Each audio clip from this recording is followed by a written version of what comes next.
secrecy. The very word secrecy is repugnant in a free and open society, and we are, as a people, inherently and historically opposed to secret societies, to secret oaths, and to secret proceedings. We decided long ago that the dangers of excessive and unwarranted concealment of pertinent facts far outweighed the dangers which are cited to justify it. Even today, there is little value in opposing the threat of a closed society by imitating its arbitrary restrictions. Even today, there is little value in ensuring the survival of our nation if our traditions do not survive with it. And there is very grave danger that an announced need for increased security will be seized upon by those anxious to expand its meaning to the very limits of official censorship and concealment. That I do not intend to permit to the extent that it's in my control. And no official of my administration, whether his rank is high or low, civilian or military, should interpret my words here tonight as an excuse to censor the news, to stifle dissent, to cover up our mistakes, or to withhold from the press and the public the facts they deserve to know. But I do ask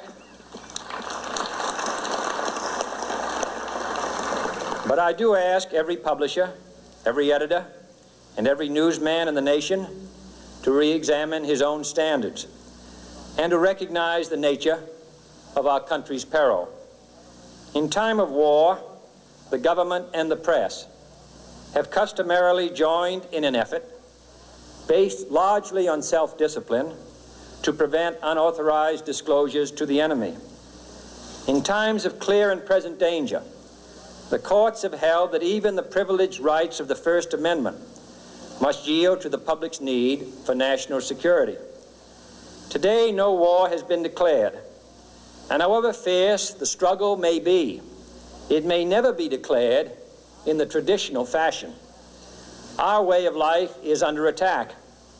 Those who make themselves our enemy are advancing around the globe. The survival of our friends is in danger. And yet no war has been declared. No borders have been crossed by marching troops. No missiles have been fired. If the press is awaiting a declaration of war before it imposes the self-discipline of combat conditions, then I can only say that no war ever posed a greater threat to our security. If you are awaiting a finding of clear and present danger, then I can only say that the danger has never been more clear, and its presence has never been more imminent. It requires a change in outlook, a change in tactics, a change in missions by the government, by the people, by every businessman or labor leader, and by every newspaper. For we are opposed around the world by a monolithic and ruthless conspiracy that relies primarily on covert means for expanding its sphere of influence, on infiltration instead of invasion, on subversion instead of elections, on intimidation instead of free choice, on guerrillas by night instead of armies by day. It is a system which has conscripted vast human and material resources into the building of a tightly knit, highly efficient machine that combines military, diplomatic, intelligence, economic, scientific, and political operations. Its preparations are concealed, not published. Its mistakes are buried, not headlined. Its dissenters are silenced, not praised. No expenditure is questioned, no rumor is printed, no secret is revealed. It conducts the Cold War, in short, with a wartime discipline no democracy would ever hope or wish to match. Nevertheless, every democracy recognizes the necessary restraints of national security. And the question remains whether those restraints need to be more strictly observed if we are to oppose this kind of attack as well as outright invasion. For the facts of the matter are that this nation's foes have openly boasted of acquiring through our newspapers information they would otherwise hire agents to acquire through theft, bribery, or espionage. That details of this nation's covert preparations to counter the enemy's covert operations have been available to every newspaper reader, friend and foe alike. That the size, the strength, the location, and the nature of our forces and weapons, and our plans and strategy for their use, have all been pinpointed in the press and other news media to a degree sufficient to satisfy any foreign power, and that in at least one case, the publication of details concerning a secret mechanism whereby satellites were followed required its alteration at the expense of considerable time and money. The newspapers which printed these stories were loyal, patriotic, responsible, and well-meaning. Had we been engaged in open warfare, they undoubtedly would not have published such items. But in the absence of open warfare, they recognized only the tests of journalism and not the tests of national security. And my question tonight is whether additional tests should not now be adopted. That question is for you alone to answer. No public official should answer it for you. No governmental plan should impose its restraints against your will. But I would be failing in my duty to the nation in considering all of the responsibilities that we now bear and all of the means at hand to meet those responsibilities if I did not commend this problem to your attention and urge its thoughtful consideration. On many earlier occasions I have said, and your newspapers have constantly said, that these are times that appeal to every citizen's sense of sacrifice and self-discipline.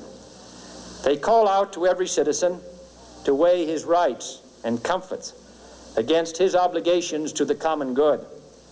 I cannot now believe that those citizens who serve in the newspaper business consider themselves exempt from that appeal.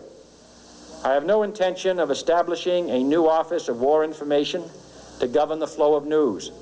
I am not suggesting any new forms of censorship or new types of security classifications. I have no easy answer to the dilemma that I have posed and would not seek to impose it if I had one. But I am asking the members of the newspaper profession and the industry in this country to re-examine their own responsibilities, to consider the degree and the nature of the present danger, and to heed the duty of self-restraint, which that danger imposes upon us all. Every newspaper now asks itself, with respect to every story, is it news? All I suggest is that you add the question, is it in the interest of national security?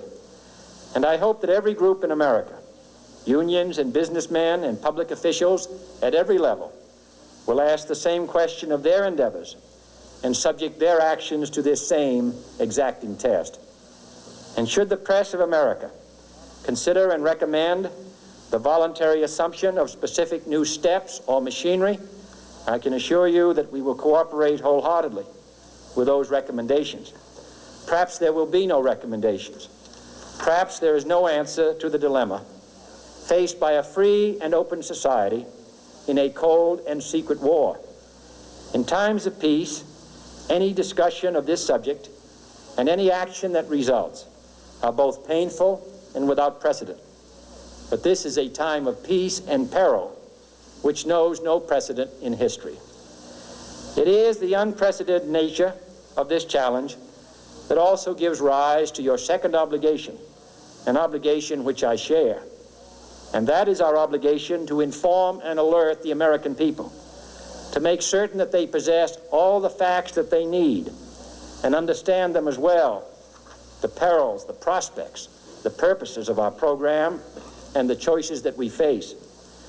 No president should fear public scrutiny of his program, for from that scrutiny comes understanding, and from that understanding comes support or opposition, and both are necessary.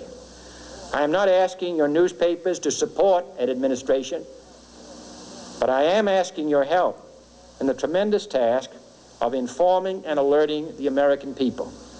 For I have complete confidence